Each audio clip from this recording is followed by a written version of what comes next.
जय माँ इंद्राक्षी, जय अम्बे। इंद्राक्षी धाम में दर्शकों आप सभी का हम हार्दिक स्वागत करते हैं। आज के दिन जिन जातकों का जन्म दिवस है, मैरिज एनिवर्सरी है, उन सभी को हमारी तरफ से बहुत बहुत शुभकामनाएं। आज का सब्जेक्ट कुछ थोड़ा सा अलग से है, जैसे कि घर में छींटे आना। कई बार घर में रक्त के छींटे आते हैं, लाल लाल रंग के खून की छींटे आते हैं।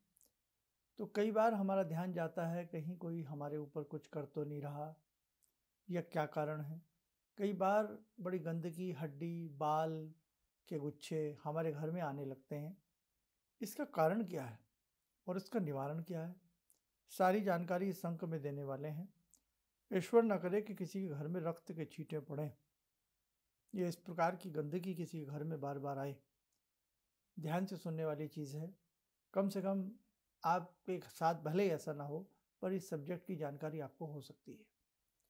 आइए आज का पंचांग देखें। 16 दिसंबर सन 2024, दिन सोमवार, संवत 2081। पोष का महीना प्रारंभ हो चुका है। कृष्ण पक्ष, तिथि आज प्रतिपदा है। नक्षत्र आर्द्रा, राहु काल 7:30 से 9, दिशा शूल पूर्व दिशा। महीने पोष के हों या और हों, समस्त महीनों में हमें महीनों से संबंधित कुछ उसमें जो बीच बीच में 30 त्यौहार आते हैं, उनके विशेष यज्ञ कर लेने चाहिए। विशेष हमें दान पुण्य भी उनका करते रहने चाहिए। अपने घर को शुभ और शुद्ध बना करके रखना चाहिए। कार्तिक का महीना आता, दीपोत्सव की तैयारी होती है, तो अपने घर में समय समय पर दीप लगाने चाहिए। अपने घर में जोत जरूर जलानी चाहिए। आप ध्यान रखें। अब हम अपनी बात पर आते हैं। जैसे बहुत ऐसे लोग हैं जिनके घर में रक्त के छींटे आते हैं। आंगन में मिलेंगे, दीवारों पर मिलेंगे, किसी विशेष रूम में मिलेंगे, छत पे मिलेंगे, अटारी पे मिलेंगे। तो कई बार इसका एक कारण ये भी होता है कि कोई पक्षी ऐसे किसी पक्षी को उठा लाता है चोंच में दबा करके, तो उससे भी रक्त के छींटे आ सकते हैं। कई बार कोई आपके संग मजाक भी कर सकता है किसी चीज़ की, आज कोई लिमिट नहीं रही। लेकिन कई बार सिंदूरी से रक्त के छींटे आते हैं और जब उन्हें वॉश किया जाता है पानी से, बड़ी दुर्गंध आती है, बड़ी स्मेल सी आती है। अगर ये स्थिति है, ये शुभ नहीं है, ये अच्छी नहीं है। इसी के साथ साथ किसी किसी घर में उड़ उड़ के बाल के गुच्छे यदा कदा उसके आंगन में, सहन में, बरामदा में, छत पर हड्डियां मिलती हैं। आसपास कोई बूचड़ खाना है तो बात अलग है, लेकिन ऐसा भी कुछ नहीं है और यदा कदा हड्डी बोन्स मिलती रहती हैं, रक्त के छींटे इस प्रकार के घर में आते रहते हैं, तो कोई ना कोई बड़ी आपदा का संकेत है ये। इसको हम जादू टोना तो नहीं कह सकते। इसका सीधा सीधा अर्थ है कि घर में कोई नेगेटिव ऊर्जा का वास हो चुका है, या कोई नेगेटिव ऐसी छाया, नेगेटिव ऐसा कोई आभास आपके घर से होकर के गुजर जाता है, जिसकी वजह से आपको ये पीड़ा, आपके घर में नेगेटिविटी आ जाएगी, नुकसान होने लगेंगे, कहीं ना कहीं हेल्थ से संबंधित समस्याएं आपको पकड़ने लग जाएंगी, कार्य सीधों की जगह उल्टे होने लगते हैं। इसलिए ध्यान रखना, अच्छे से जांच पड़ताल कर लीजिए। कई बार कोई इंक शाही का छींटा तो नहीं है। अगर उसी प्रकार का छींटा है कि छींटा साफ हो जाता है लेकिन दुर्गंध मारती है उसमें से, और जब जब घर में रक्त के छींटे आते हैं तो घर में किसी को डिप्रेशन होता है, कोई हारी बीमारी आती है, कोई नुकसान आता है, या कोई ना कोई ऐसी अजीबोगरीब घटनाएं घटती हैं, समस्याएं बढ़ जाती हैं। कई बार तो आप यकीन नहीं मानेंगे, आप कहेंगे कौन से ज़माने की हम बात कर रहे हैं, घर में रखे सामान गायब होने लगते हैं। हाँ, ऐसा कई हमारे पास ऐसे लोग मिलने आया करते थे पहले। हमने देखा भी है, ऐसा सुना नहीं है, देखा भी है, महसूस किया है कि साहब धन गायब होने लगता है, पैसा गायब होने लगता है, कपड़े गायब होने लगते हैं, सामान गायब होने लगता है।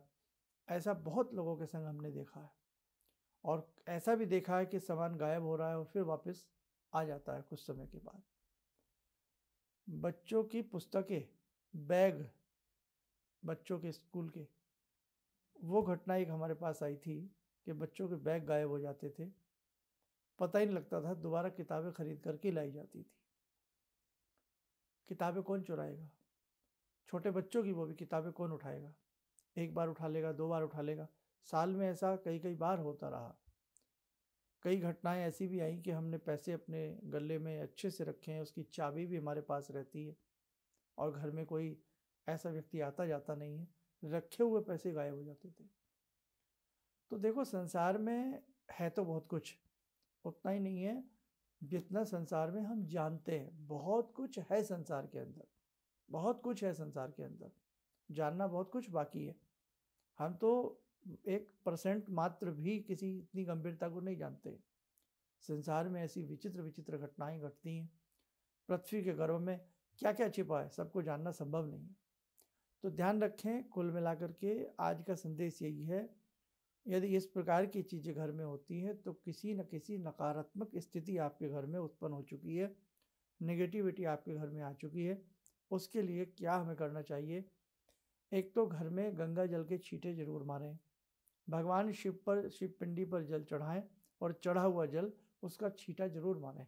लैट्रिन बाथरूम में कदापि गंगा जल का छींटा, किसी शुभ जल का छींटा नहीं मारना चाहिए। लैट्रिन बाथरूम को छोड़ देना चाहिए और बाकी पूरे घर में आप मारें। बहुत लोग वहम डालेंगे, शिव जी के जल घर में नहीं छिड़कते। अरे भैया, वो भगवान का प्रसाद है, क्यों नहीं छिड़कते? क्या हमारे शरीर के ऊपर छींटे नहीं दिए जाते शंख से जब कोई पूजा ऐसी विशेष होती है?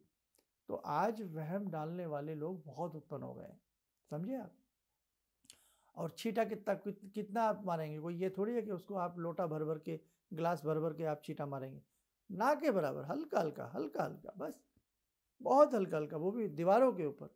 फर्श पे मारने की जरूरत नहीं होती है, केवल वाल्स के ऊपर लगाइए आप, हल्का हल्का, बहुत ना के बराबर। नमः शिवाय बोलते रहिए, छींटा मारिए। सोमवार को जल चढ़ाइए, चढ़ा हुआ जल के नीचे बर्तन लगा लीजिए और वो जल ला के छींटा मारिए। नेगेटिविटी आपके घर से दूर होगी।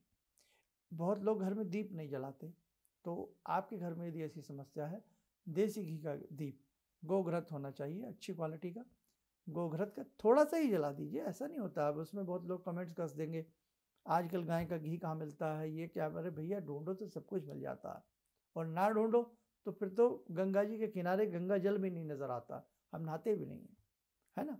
तो ढूंढने से तो सब कुछ मिल जाता है ना? तो बहाने आजकल हम बहुत लोग मारते हैं, इसलिए ध्यान रखें, मिलने से सब कुछ मिल जाता है, ढूंढने चलें तो भगवान भी मिल जाते हैं, और मन की भावना ही ना हो तो कुछ भी नहीं है। तो इसलिए आप जो हैं, शुद्ध घी का, गाय का घी, गोघृत होना चाहिए, और उसका घर में यदा कदा दीप जरूर जलाइए। दुर्गा कवच थोड़ा बोल बोल करके पढ़ा करें, चाहे हिंदी वाला पढ़ें, संस्कृत वाला पढ़ें, दुर्गा कवच बोल बोल करके पढ़ें। इंद्राक्षी कवच हमने आपको पहले भी बताया था, इंद्राक्षी कवच और इंद्राक्षी स्तोत्र आप पढ़ेंगे, आपको बहुत बहुत अच्छा लाभ मिलेगा, बहुत अच्छा लाभ मिलेगा। आप सामग्री नोट करें कुछ धुनी की: गूगल, कंठ कोकिला, अगर तगर, लाल चंदन पाउडर, सफ़ेद चंदन पाउडर, इसी में कुछ लौंग मिला लें, जटामासी मिला लें, कंठ कोकिला मिला लें, थोड़ी सी देसी कपूर या भीमसेनी कपूर ले लें, और देसी गुड़ वाली शक्कर मिला लें, और थोड़ा सा घी का मिश्रण मिला लें। बन गई सामग्री आपकी, बड़ी सुंदर सामग्री बन गई। संभव हो इसमें थोड़े से इंद्र जौ भी मिला लें। गाय का कंडा लें, उपला जिसे कहते हैं, उसको हल्का हल्का जला लें, और उसके ऊपर बेटा ये थोड़ी सी चुटकी भर या थोड़ा सा ये सामग्री का मिश्रण संध्या के समय रखें या प्रातःकाल भी रखें, और अपने घर में धुनी दें। और धुनी चल रही हो, दुर्गा कवच पढ़ रहे हों, हनुमान चालीसा पढ़ रहे हों, सुंदरकांड पढ़ रहे हों, और या पढ़ने के उपरांत धुनी दे दीजिएगा। आपके घर में इस प्रकार की चीज़ें नहीं रहेंगी। गायत्री का यज्ञ अपने घर में यदा कदा करते रहिएगा, बिल्कुल आपका घर बहुत सुंदर सुरम्य हो जाएगा। चीज़ें इतनी हैं, अगर हम करें तो ये चीज़ें हमारे घर में टिक नहीं सकती, और फिर भी समस्या नहीं जा रही है, फिर भी कोई दिक्कतें बन रही हैं, तो फिर मैं यही कहूँगा, किसी मर्मज्ञ से व्यक्तिगत जा कर के आप मिलिएगा, ताकि फिर और सब चीज़ों को परख करके, अनुभव करके देखा जा सके कि और सब कुछ क्या। वैसे तो खैर, यदि आप इंद्राक्षी कवच, दुर्गा कवच पढ़ लें, और ये धुनी आप धुनी रोज़ बनते हैं, भले इस धुनी को मंगलवार दे दीजिएगा, रविवार दे दीजिएगा, दोनों अच्छे वार होते हैं धुनी के हिसाब से, और आप इसको पूर्णिमा और अमावस्या देते रहिएगा। महीने में ये दिन पकड़ लीजिएगा, और यदि आप धुनी हर दूसरे दिन देना चाहें या रोज़ भी देना चाहें तो नुकसान किसी प्रकार का नहीं है। धोनी बना करके डिब्बे में रख लें और देते रहिएगा। दुर्गा कवच जब पढ़ें तो थोड़ा सा बोल बोल कर पढ़ें। हनुमान चालीसा जब पढ़ें तो बोल बोल करके पढ़ें। क्यों? ध्वनि ध्वनि ध्वनि, ये ध्वनि चिकित्सा हो जाती है। तो जब ध्वनि आती है ना, मंत्रों की ध्वनि गूंजती है, मंत्रों के अंदर जो छिपी हुई महाशक्ति है, जो उसके बीजों के अंदर शक्ति छिपी है, निहित है, वो शक्ति का जो कंपन होता है घर के अंदर मंत्रों की ध्वनि का, तो उससे ये नेगेटिव जो भी ऊर्जाएं होती है, नेगेटिव चीज़ें होती हैं, ये सारी की सारी चली जाती हैं। और यदि आप जैसे हर मंगलवार नियम बना लीजिए, घर के सभी लोग बैठ करके एक बार सुंदरकांड पढ़ लो, या हनुमान चालीसा घर के 2-4 मेंबर मिल करके जब पढ़ते हैं, भूत पिशाच निकट नहीं आवे, महावीर जब नाम सुनावे, नासै रोग हरे सब पीरा। हम जब पढ़ते हैं ना, तो इन मंत्रों का बहुत बड़ा प्रभाव हमारे घर में आता है। गायत्री मंत्र है, थोड़ा थोड़ा जल का छींटा मार दीजिएगा, गायत्री मंत्र बोल के पढ़ दीजिएगा, कुछ भी आपके घर में नहीं रहेगा, कुछ भी आपके घर में नहीं रहेगा। और यदि कहीं से आपको, हमने बताया था अपराजिता, ब्लू रंग की अपराजिता मिल जाए तो घर के मुख्य दरवाजे पर लगा दीजिएगा। ब्लू रंग की अपराजिता बहुत अच्छी होती है। सफ़ेद अकोन, सफ़ेद आँख का जो पेड़ होता है, जिस पे सफ़ेद अकोन आते हैं, फूल आते हैं, जिसके नीचे श्वेतार्क होते हैं, गणपति होते हैं, वो किसी बड़े से गमले में घर में लगा दीजिएगा, छत पर लगा दीजिएगा, कहीं भी साइड में कहीं भी लगा दीजिएगा। उससे भी नेगेटिव एनर्जी आपके घर में प्रवेश नहीं करती। फिटकरी को काले कपड़े में या पीले कपड़े में बांध करके उसमें 1-2 पीली कोड़ी बांध दीजिएगा और अपने घर के मुख्य दहलीज दरवाजे पर लगा दीजिएगा, फिर भी ये चीज़ें नहीं आती हैं। और किसी मर्मज्ञ से शावर मंत्रों के माध्यम से यज्ञ करा सकते हैं, घर को कीलित करा सकते हैं, तो भी ये चीज़ें फिर हमारे घर में प्रवेश नहीं करती हैं। ठीक है बेटा? तो आप इनमें से जो भी आपको अच्छा लगे, आप उसको करने का प्रयास जरूर कीजिएगा, आपको सुंदर लाभ मिलेगा। आइए, समय हो चला आज की ध्यान साधना में जुड़ने का। जगत जननी भगवती माँ जगदम्बा से।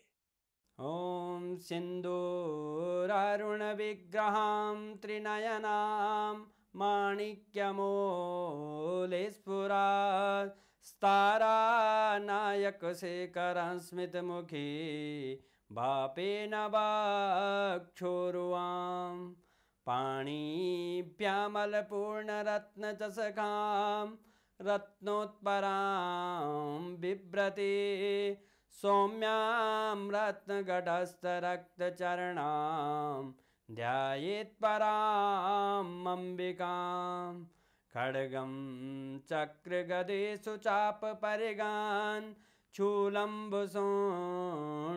शिरा शङ्खं संदधतीं करे स्त्रीनयनां सर्वाङ्गभूषावृताम् नीलासमद्युतिमास्य पाददशकां सेवे महाकालिकां यामास्तो स्वपितैहरो कमलजो हन्तुं मधुं कैटवं विद्युद्दामसमप्रभां मृगपते स्कन्दस्थितां भीषणां कन्या विहकरवालखेटविलसा धस्ताविरासेवितां हस्तैश्चक्रगदाशिखेटविशिखां चापं गुणं तर्जनीं विप्राणामलिलात्मिकां शशिधरां दुर्गां त्रिनेत्रां भजे। कवच बना लें, ध्यान करें, जगदम्बा का सुवासी हम सबके ऊपर बरस रहा है।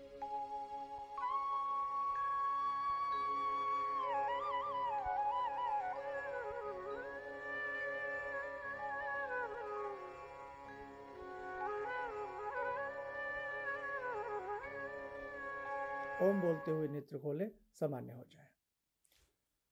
आगामी समय में कुछ विशेष प्रकार की साधनाएं, विशेष प्रकार के शिविर, विशेष प्रकार की ऐसी योजनाएं सभी साधकों के लिए इंद्राक्षी धाम की तरफ से होने वाली हैं।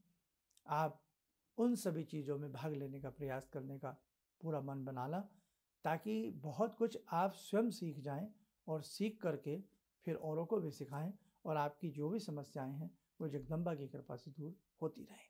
चलिए, आप सब लोग स्वस्थ रहें, सुखी रहें। इन्हीं शुभकामनाओं के साथ हम अपनी वाणी को विराम देते हैं। जय जय अम्बे। जिंदगी के इस प्रवाह में तमाम लोग डिप्रेशन के इस हालात से गुजर रहे हैं। सफलता असफलता अपनी जगह की बात है, लेकिन पता नहीं कितने सारे लोगों को इन्होंने डिप्रेशन से उबारा है, नया मोटिवेशन दिया है काम का। इनका जो एक अनुभव था कि एक मेरी बातें इनसे लगातार कभी कभार हो जाया करती हैं। एक दिन मेरी बात हो रही थी, अचानक इन्होंने प्रश्न किया कि क्या आपके यहाँ कौवे आ रहे हैं। मैं बहुत तेज चौंका। करीब 4-5 दिनों से कौवों का झुंड मेरे घर पे मंडरा था। मैं यही सोचने परेशान था, ये शुभ है अशुभ है, क्या चीज़ है। तो मैंने प्रश्न किया कि क्या मैंने आपको बताया कि मेरे घर में कौवे आ रहे हैं। कहने नहीं, मुझको दिखाई पड़ रहा है। तो कुछ तो अलौकिक है इनमें। दूसरा क्या जो इनका उद्देश्य है, जब महाकुंभ में आए थे, मेरी इनसे वार्ता हुई तो मैंने इनका उद्देश्य जानना चाहा कि किस उद्देश्य के लिए आप काम कर रहे हैं। तो जो उद्देश्य उन्होंने मुझको बताया, मैं मन से इनके उद्देश्य के साथ जुड़ गया। इनके साथ तो जुड़ा था ही, अब इनके उद्देश्य के साथ भी हूँ मैं।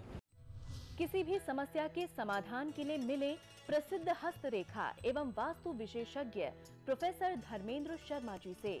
नोट: शिविर में भाग लेने हेतु एवं व्यक्तिगत रूप से मिलने के लिए कॉल करने का समय सुबह 10 बजे से शाम 6 बजे तक।